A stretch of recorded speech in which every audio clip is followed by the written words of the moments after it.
Block buster అన్న మంచి పక్క ఎంటర్టైన్మెంట్. రవితేజ గారిని 10 years తర్వాత మళ్ళీ చూసినట్టు అనిపిస్తుంది ప్రతి ఒక్కరికి.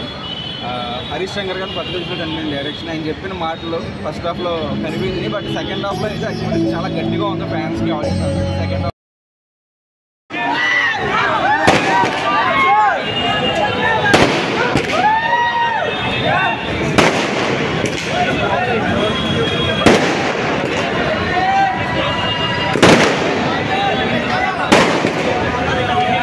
చాలా మంది చూస్తున్నాం, ఎంతమంది ఉన్నారో చూడండి. సో మాస్ జాతర అయితే జరగబోతుంది, మాస్ మహారాష్ట్ర మాస్ జాతర అయితే జరగబోతుంది అన్నమాట. ఈ జాతరలో మీరు కూడా పాల్గొన్నారు. ఎంతమంది వెళ్తున్నారు చూడండి, మీకు కనబడుతూనే ఉంటారు అన్నమాట. మిస్టర్ బచ్చన్ మాస్ జాతర జరిగింది.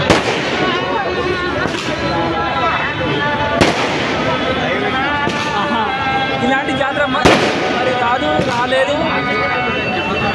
ఇక రవితేజ సినిమాతోనే సాధ్యమని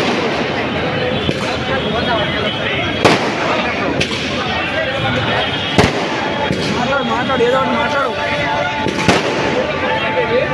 ఇలాంటి జాతరలు మళ్ళీ ఇంకోసారి రావాలంటే మళ్ళీ రవితేజ సినిమానే రావాలి. సో ఎంతమంది ఉన్నారో చూడండి.